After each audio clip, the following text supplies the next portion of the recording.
preparing to live stream the meeting. Yes, we're live. It says it's still setting it up, so. Oh. Okay. Welcome to Breakfast with Spaniels with Dr. Judy Morgan. And I look for your grandma.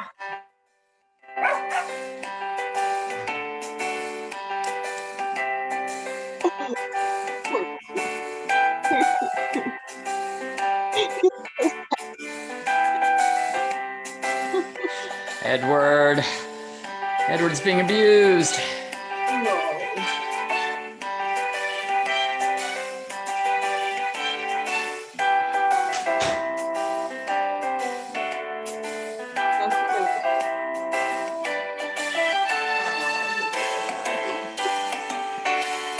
Cat abuse.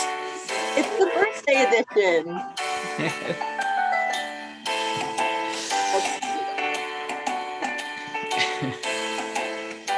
Now he just wants to play with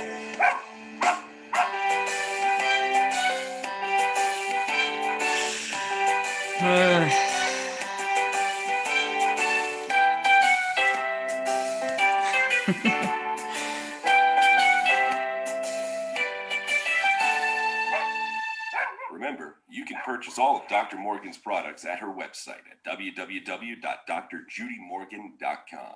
Now it's time to sit back, relax, and enjoy the show.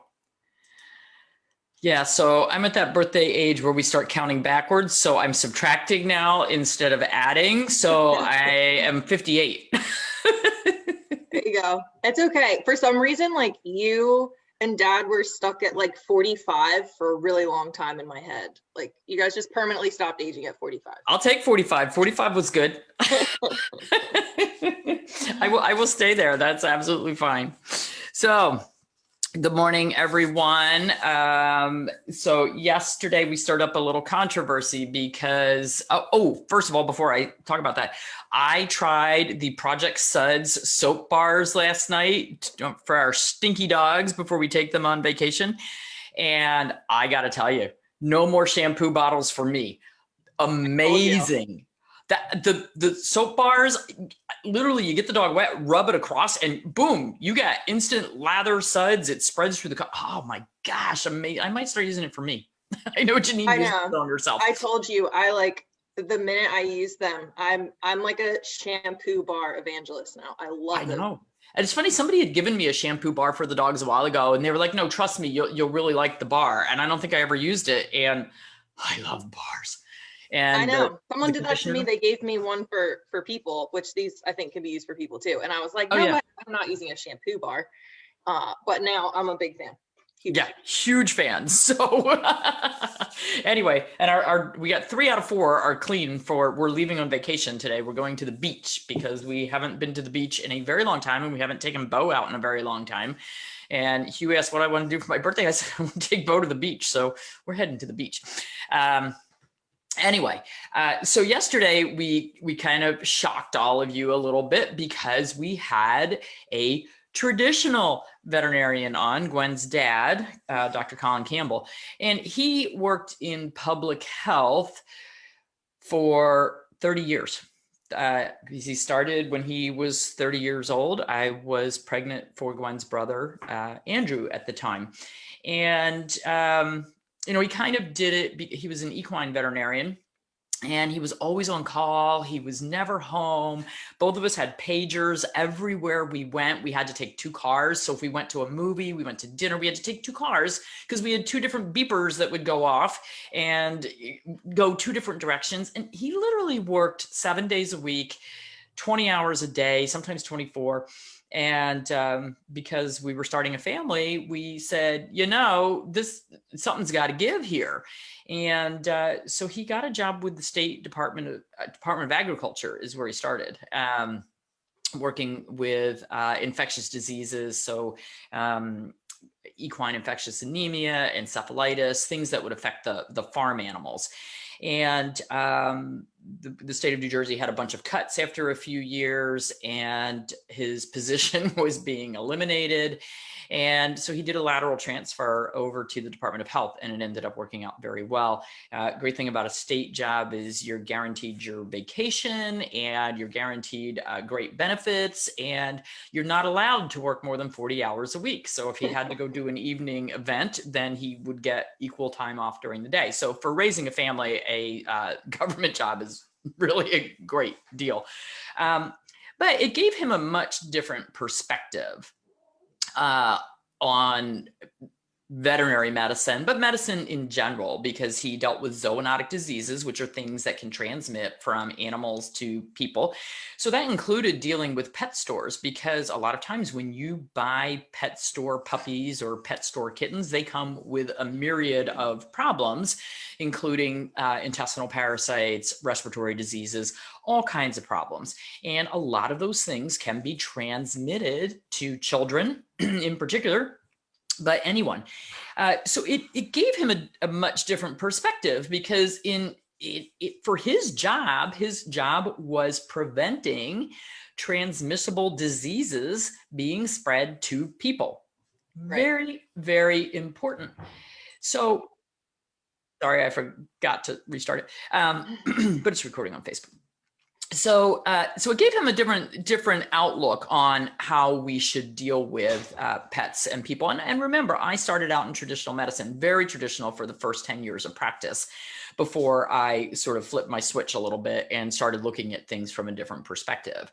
So from a human standpoint, if you were just looking at it purely for protecting yourself, you would want every animal vaccinated for rabies, because you would not want to catch rabies. And that would include trying to figure out how to vaccinate raccoons, because in New Jersey, they are a huge problem.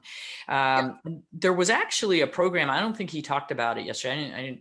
I missed bits and pieces, but they actually had a program where they were dropping bait from airplanes. I think they did it in Cape May County, New Jersey, where they were dropping sort of vaccine bait for the raccoons to take orally, to try to vaccinate them, because the rabies was such a problem, which is an interesting way of looking at it, because our dogs and cats are not really the biggest problem. If we could get the rabies out of the wildlife population, then our dogs and cats would be a lot safer. So if you're looking at it purely from a human standpoint, you want to vaccinate everything you can. It would be nice to eradicate the disease, kind of like we've eradicated polio for the most part, and smallpox, and some of the big diseases with vaccination programs. And I am not an anti-vaxxer, I'm a minimal-vaxer. Right. So I don't have a problem with our puppies, for instance, getting one parvo vaccine, one distemper vaccine, and then we titer them and figure out where they are. I think that giving animals one rabies vaccine and then being able to follow titers and know where we are is a great way to protect us, protect them. I mean, God forbid, if your animal gets rabies, they're dead. There's no way around it. And I know you've all heard me tell my weird stories, but when rabies became a problem in the state of New Jersey, it's always kind of been there, but we had a huge outbreak back around 1989, 1990, because that's when I had my son and I was doing a lot of relief work. And I worked in a practice that was responsible for taking the heads off of raccoons for testing for rabies. Remember, he said you have to test the brain. Mm-hmm. And so I spent a lot of time in protective gear beheading raccoons that were potentially rabid, and many of them were. And it became a much bigger problem in the state of New Jersey. And so then we got these weird stories of raccoons literally charging through screen doors to get into homes. People sent me videos of raccoons attacking their truck tires, raccoons attacking telephone poles. I had a client with a little tiny Pomeranian mix that he sent outside for its last potty of the night, heard a scream, opened the door, and the little 5-pound dog came in with a raccoon attached to its back leg. And, you know, being the good old farmer that he was, he grabbed a kitchen knife and slit the throat of the raccoon to get it off the dog, which of course sprayed blood and saliva everywhere. So the owners ended up having to get rabies prophylaxis treatment. And luckily the dog was vaccinated. Ended up being fine as well. The dog had really severe heart disease. I can't believe it didn't drop dead from heart failure at the time. Yeah, exactly. So if you're in an endemic area, it is a huge problem. Now, with that said, I ran a ton of rabies titers in my practice, and I wrote a ton of rabies exemptions because we have to look at vaccination from the standpoint of good health. And all vaccines have a label on them that states to be given to an animal in good health. Well, an animal that has cancer, an animal that has overwhelming allergies, an animal that has severe seizure disorder, those are not animals in good health. Animals with inflammatory bowel disease that is nowhere near being under control, that's not an animal in good health. And I think we need to get veterinarians to look at things a little more critically from that standpoint. When an animal is hospitalized for hemorrhagic gastroenteritis or, you know, whatever disorder, you know, diabetes that's not under control, that you've got them in there for regulation, that's not the time to be giving a vaccine. Why would we do that? An animal that's undergoing an anesthetic procedure and surgery, why are we vaccinating while these animals are under other immune stress? So I think we absolutely need to spread the word to pet owners that no, that I will stand up for my pet, I will stand up for myself, and I will not allow vaccination during any of those stressful periods. And I will not allow vaccination of a sick pet. Now, I had a lot of people, because people knew that I would write exemptions. I had a lot of people with healthy animals that came to me wanting an exemption. I can't do that. And a lot of you are wanting to get smaller doses of the rabies vaccine. The problem is those smaller doses have not been studied. And until someone is willing to do challenge studies with smaller doses of vaccine, we don't know how protective that's going to be. Now, there are some veterinarians who are willing to fudge it a little bit and give that lower vaccine dose. But I will tell you, just like Dr. Rob, they are putting their license on the line. He lost his license because he was giving smaller doses of the vaccine. So your veterinarian's not being a jerk if they say, no, I will not give a lower dose. Your veterinarian is protecting their livelihood. They're protecting their license. They can't help any animals if they lose their license. So it's a very fine line that they're walking. So even the holistic veterinarians who say to you, no, I'm not willing to lower that dose, it's because they don't want to lose their license. They don't want you going on social media and saying, well, my veterinarian was willing to give 0.2 mLs instead of 1 ml. Yeah, that gets back to the veterinary board. They're out of here. So you have to consider their side of that. And we have to look at what's the legality in our country right now. And the legality is 3-year vaccination period. 1 year for the first one, 3-year following. Are our pets protected for more like 5 years, 7 years, a lifetime? Most likely. So Gwen, I'm going to let you talk about that because you looked up some really good information. Yeah, so and most of what we talked about yesterday was a lot about wildlife and like what to do if you or your pet are potentially exposed. But I know people had a lot of questions about the rabies vaccine itself, so we wanted to hop on and talk more about that today. And so I don't know if any of you had heard about the Rabies Challenge Fund, but they actually were fundraising to do a research study to try with the goal to extend the mandated rabies booster interval from instead of 1 or 3 years to more like 5 to 7 years. Because obviously many of us know that there's the potential risk of a vaccine associated adverse event or, you know, being forced to vaccinate an animal that is not deemed healthy in some states. So Dr. Jean Dodds, who I think most of you are familiar with, she was actually involved in this project. And they tracked 65 research dogs over 8 years.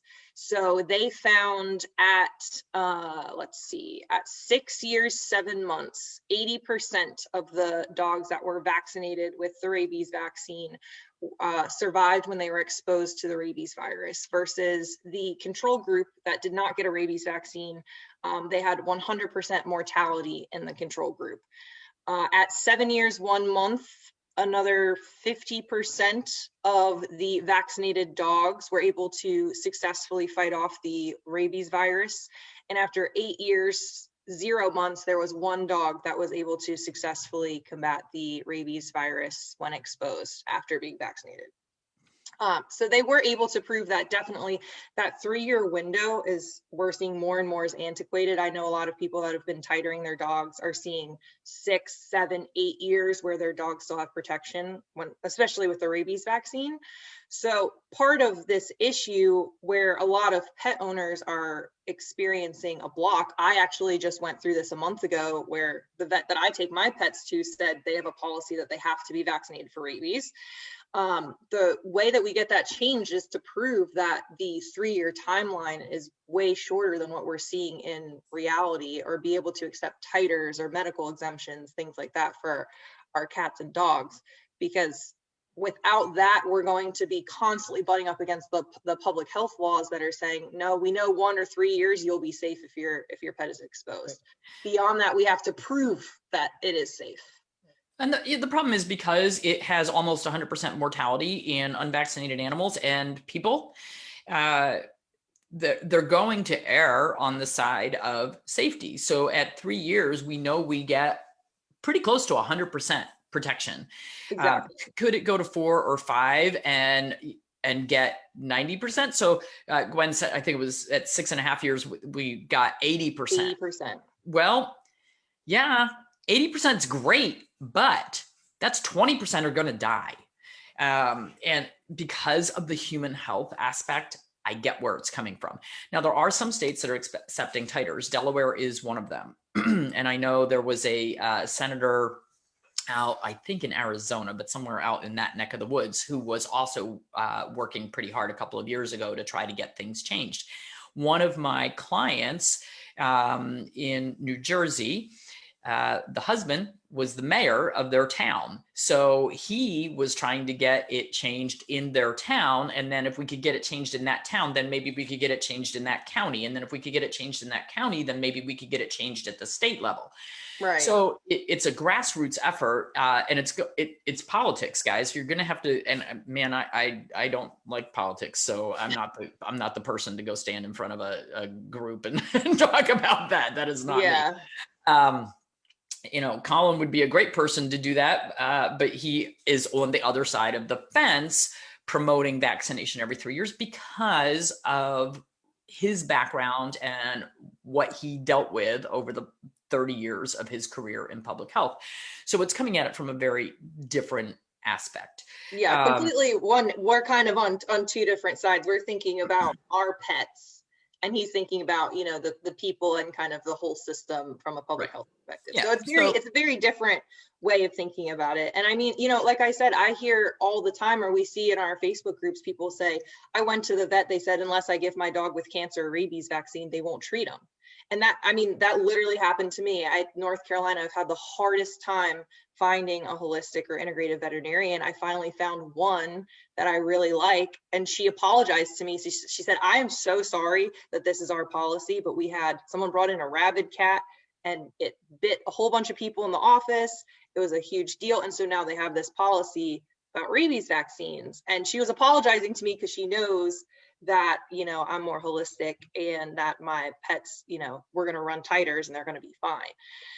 Yeah. So it's really challenging for pet owners when you hit that wall. They say, we won't take care of your pet if they don't get this vaccine. Yep. And you know what the problem is? They're closing the barn door after the horse already, you know, left. But right. The wrong animals are getting vaccinated. It's kind of like what I talked about in the Needles to Natural book, when we discovered fibrosarcoma tumors in cats that were being vaccinated because Pennsylvania changed their laws and said all cats had to be vaccinated for rabies every year because there was a rabies outbreak. So that was back in 1986. So that was before the raccoons crossed the bridges and came over to New Jersey, which is weirdly how it came, that the raccoons crossed the bridges across the Delaware, up in the northern part of the state where the bridges are these little tiny things. And the raccoons just ran across to New Jersey. But we were vaccinating the wrong cats. The house cats were getting vaccinated. The stray cats, the barn cats were not getting vaccinated because people don't catch those cats and bring them in and get them vaccinated. This is the same thing we're seeing with our pets. So I got exposed to rabies. I had to have rabies prophylaxis treatment.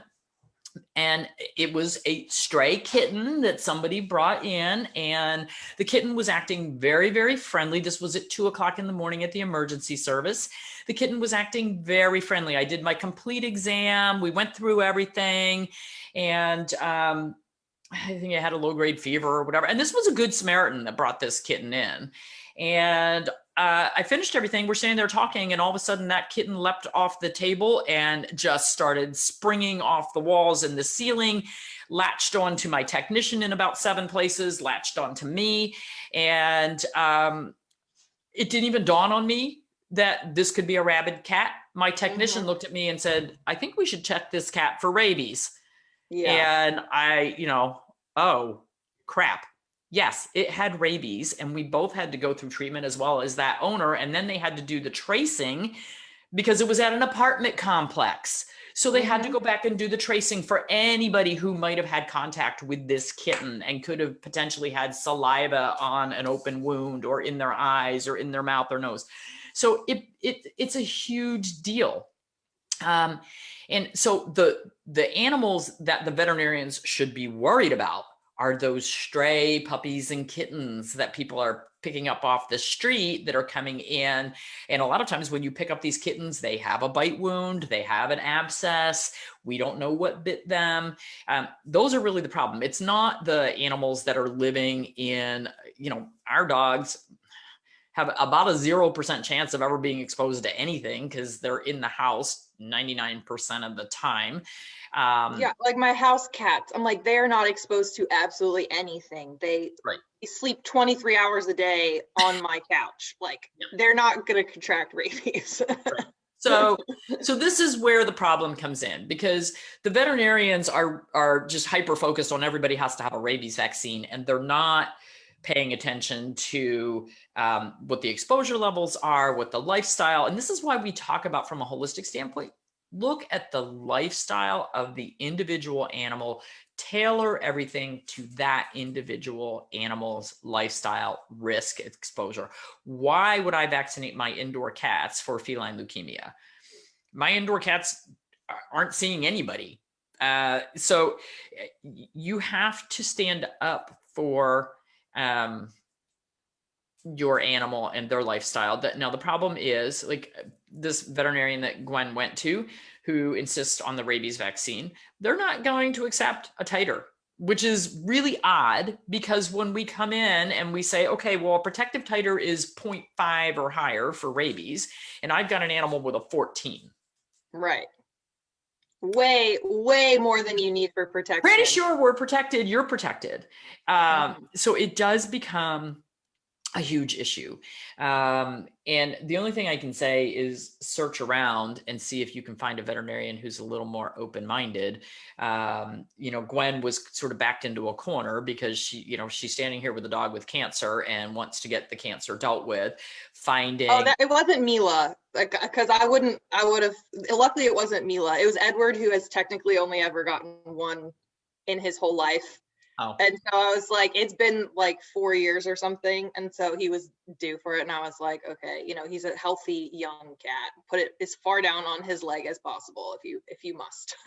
Yeah. If you must do it. So let's talk about, if you must get a rabies vaccine, what are we going to do? 1, ask for the T-free, the thimerosal-free. I saw somebody commented yesterday their veterinarian made them buy the entire tray of T-free vaccine, which is dumb because they can use it on any animal. Like, why? It's a safer vaccine. Why? It costs them about 25 cents more per dose. Give me a break. So T-free is what you're looking for. The letter T is in Tom. It stands for thimerosal-free, and it's just one of the preservatives that is taken out. And that particular preservative or adjuvant has been shown to increase the risk of forming tumors. So that's why we ask for a T-free vaccine. It's amazing. Many veterinarians don't know it exists. They don't understand why you would want that over the other one. So you're going to have to educate them. Make sure you get your full 3 years out of the vaccine. Stretch it as far as you can. A lot of veterinarians in New Jersey started sending out reminders every 2 years, and they started labeling it as a 2-year vaccine. There's no such thing as a 2-year vaccine. It's 3 once they've gotten that first one. So make sure you get your full 3 years. If you have a puppy or kitten, because of how they do the licensing, if you have to license in your state, try to get your first rabies vaccine like in January, so that you're going to get the full year out of the vaccine. Because a lot of times if your vaccine comes due in May or June or July and you have to license in January, they won't license because your vaccine isn't going to last the whole year. So when you start them out on it, try to cycle it with that January, February cycle if you have to do licensing in January or February, so that you'll get that full 3 years and not have to cut it short and get the vaccine in 2.5 years or 2 years and 1 month. So try to schedule that cycle. If your veterinarian will accept a positive rabies titer, ask for a titer. They're usually run at Kansas State. You can use Dr. Rob through Protect the Pets. You can use Dr. Jean Dodd's lab, hemopet.org, to get these rabies titers done. I'm working on our vet. We've been talking extensively about titers. I'm going to get it changed. There you go. I mean, somebody has to open the conversation, and it can be you. You can be that. You get to vaccinate my one young, healthy cat that has only ever been vaccinated once in his whole life. And now he's probably good to go. And he's good for the rest of his life. And so now we're going to titer everyone forever. And I'm working on it. Yeah. So, but it's up to holistic veterinarians and holistic pet owners to open that conversation and try to educate them, because this is not something they talk about in school at all. And can you talk about the placement too? Because I know that's a really important thing. So we're going to ask for a T-free vaccine. We're going to make sure we get our 3 years out of it. And we are going to insist. I read a record yesterday where the vet gave a DHLPP and rabies and kennel cough all in the same day. So that's a no-no. You don't want to give everything in the same day. Give one at a time. But the kennel cough was oral, but everything was in the right front leg, which means it was in the right shoulder. So that's a problem. You get a tumor there, you can't take off the shoulder. You want your rabies vaccine as low as possible on the outside of the right hind leg. There's a couple of reasons for that. Easy to remember, rabies right. Rabies right hind, not front, hind. And we want it as low as possible. And you want to know where it is given. So if you're not there when the injection is given, you ask them to show you exactly where that injection was given. You monitor that area for any lumps, swelling, nodules, any kind of reaction in that area. And if a lump does develop, you need to get it aspirated. You need to follow that lump. You may need to get it removed immediately. Sometimes they'll have a reaction in the first week after vaccine, and they'll get a small swelling, and that will go down over time. But you want to monitor that, because if they make a fibrosarcoma, immediately amputate the leg. Those are impossible to get clean margins. They send out little fingers like the starfish. It's impossible to get clean margins, and you will lose the animal to these tumors. So I had a client who had a cat who had the right hind leg amputated at the age of, I think, 6. The cat lived, well, when I left practice, she was 15 and still doing well, but she was a 3-legger. But because the owner was extremely proactive and had that leg taken off right away, she saved the cat's life. I had many clients who wanted tumor removals, refused to have amputations, and we would end up losing the cats within a few months because those tumors come back. They're very, very, very aggressive. Cats tend to make more of the tumors than dogs do, but we removed, especially with the monkey's house dogs, we removed a lot of vaccine-related tumors. And some of them were, 15-pound tumors. So we do have to be very proactive and speak up for our pets. But you do have to realize where your veterinarian is coming from. They're coming from the side of protecting their staff. It is no fun when you get a rabies positive animal in your clinic and you have to send everybody for vaccines and you have to worry about the status of the health of everybody in your office. Now, with that said, most veterinary staff should be vaccinated. I know that all veterinarians are vaccinated while they're in vet school. That's kind of a mandate. You just kind of have to do it. And I know in the state of New Jersey, the veterinary technician college, where most of our technicians came from, it was mandatory when they got into their hands-on classes with animals, it was mandatory that they also be rabies vaccinated. So it was really nice because most of my staff was rabies vaccinated. The receptionists were not. They generally are not because they're not handling animals. But it's amazing how many times somebody brings in a puppy or kitten and everybody in the clinic will pet and play with and, you know, sit them on the front desk. And but the staff should be protected. You know, animal control officers, people who are working with stray animals in particular should be vaccinated. But the vaccines in people last a really long time. So I had mine in 1983 or 4. And my exposure was with the Rabid kitten was early 90s. It was funny because they drew my titer while they were giving me my rabies prophylaxis at the same time because you can't wait on that. My titer was fine, but I still had to go through the series of, I don't know, 5 injections or whatever the heck it was. You know, at this point, I haven't had another titer done, but I think I had enough vaccines in the early 90s to last me a lifetime. So, okay.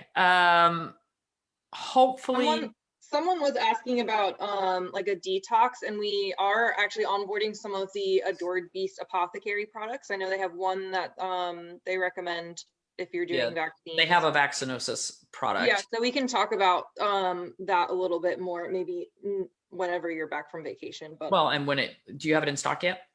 No, it hasn't come in yet. All right, so once we get it in, we'll talk about that. And you can give the homeopathic remedy listen, and there's a lot of different dosing recommendations on that. And interestingly, for those of you who attended the summit a few weeks ago, I talked to Dr. D. Blanco about that.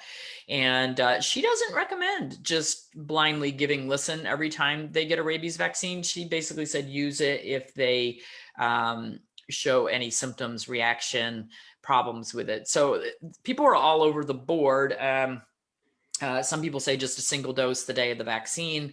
For those of you who go to the Clayton, my old clinic, Clayton or Churchtown, they actually have, they may not know it, but they have a bunch of doses of Listen in the refrigerator at both clinics. And if you ask them, they can give that at the time that the rabies vaccine is given. So sometimes we think about it and sometimes we don't, but for anybody who ever asks for it, I would give them a dose at the time of vaccine. So, okay. Anything else, Miss Gwen? No, I think we could probably talk about this stuff all day, but we should let you go on your vacation. We could, but I got to get ready for vacation. He was already at the barn. Let me tell you, packing for a bunch of senior dogs that leak pee.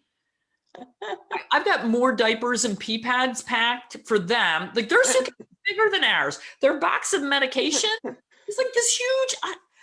Taking dogs is hard. Yeah, you can't travel light with your pack. Oh my gosh, my pack is a mess. You got to bring the whole nursing home with you. And we've been debating, do we need to take the oxygen cage and O2 concentrator?